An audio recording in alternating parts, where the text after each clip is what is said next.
Welcome to Varahi coaching channel. ఈరోజు ఒక విషయం మీతో చెప్పాలనుకుంటున్నాను. కొంతమంది కస్టమర్స్ బ్లౌజ్లు తీసుకెళ్లేటప్పుడు డబ్బుల దగ్గర ఎంత సతాయిస్తారంటే, ఇచ్చేటప్పుడు ఒకలా మాట్లాడతారు, తీసుకునేటప్పుడు ఒకలా మాట్లాడతారు. బ్లౌజ్లు ఇచ్చేటప్పుడు ఎంతైనా పర్లేదు, మంచి కుట్టుడైతే కావాలి అని చెప్పని అంటారు. తీసుకునేటప్పుడు మాత్రం మనం చెప్పిన రేటుకి ఇంకా తక్కువ చేసి అంతనా ఇంతనా అని చెప్పి బేరాలు ఆడతారు. ఇంకా కొంతమంది అయితే డిజైన్ బ్లౌజ్లని వస్తారు. వాళ్ళ గురించి అయితే చెప్పనవసరం లేదు. ఇంకా ఒక్క డిజైన్ బ్లౌజ్ కోసం 3 ప్యాటర్న్లు పట్టుకొని వస్తారు. హ్యాండ్స్ కి, ఫ్రంట్ నెక్ కు, బ్యాక్ నెక్ కు 3 బ్లౌజుల ప్యాటర్న్ ఒక బ్లౌజ్ కుట్టాలి.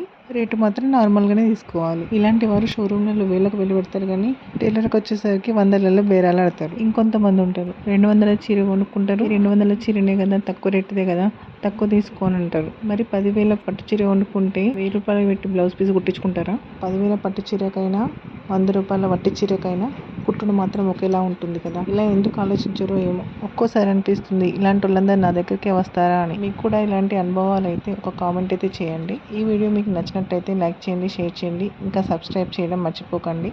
అందరు కస్టమర్స్ కాదు, కొంతమంది అర్థం చేసుకునే కస్టమర్స్ కూడా ఉంటారు. మంచి కస్టమర్స్ గురించి మరొక వీడియోలో చెప్పుకుందాం.